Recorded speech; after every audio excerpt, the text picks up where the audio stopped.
Sa isang panahong matagal nang nilamon ng ulap ng kasaysayan, bago dumapo ang anino ng dayuhan sa ating lupa, may tribong nakatira sa paanan ng bundok, ang mga Tagurag.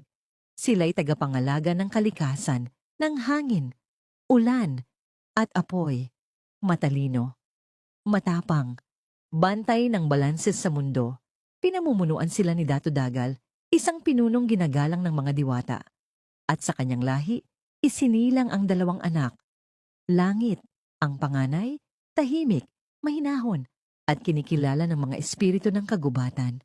Dalugdog, ang bunso, mabagsik, makapangyarihan, ngunit mainitin ang ulo. Parang kidlat na walang paalala.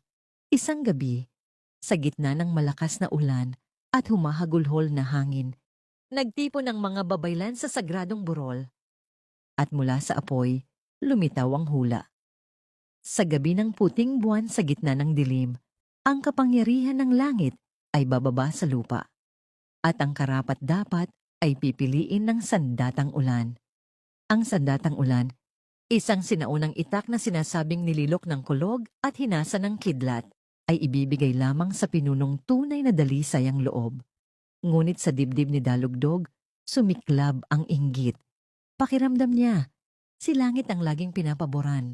Kaya't isang gabi, tahimik siyang pumasok sa masukal na gubat at tumawag sa diyosa ng apoy. Si Apuyan, nag-alay siya ng hayop, hindi sapat. Nag-alay siya ng dugo ng isang inosente. Sa gitna ng apoy, bumangon si Apuyan at bumulong sa dilim. Ibibigay ko sa iyo ang kidlat, kapalit ng iyong anino at kapatid mong minamahal.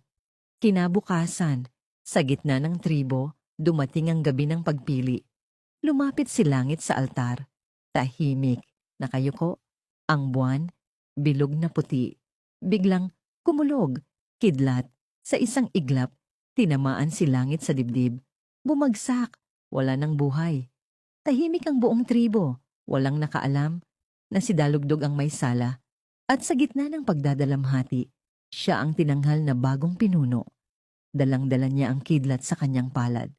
Ngunit mula noon, tuwing siya'y magalit, kumukulog, kumikidlat, at sa hangin, bumubulong ang tinig ng kanyang kapatid. Hindi mo ako napatay. Nasa kulog ang aking galit. Nasa kidlat ang aking bangis. Lumipas ang mga taon. Si Dalugdog ay naging mabangis na dato.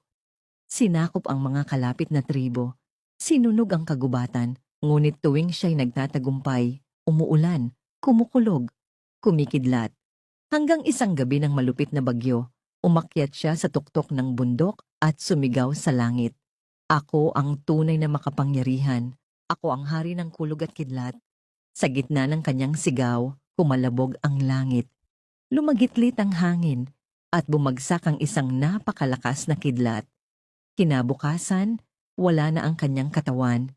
Abo, tanging naiwan ng sandatang ulan, ngayoy basag at hati na. Mula noon, kapag dumadagundong ang kulog at kumikislap ang kidlat sa langit, sabi ng matatanda, nag-aaway na naman ang magkapatid. Isa'y naniningil ng hustisya, isa'y sinusumpa ng langit. At ito raw, mga apo, ang pinagmulan ng kulog at kidlat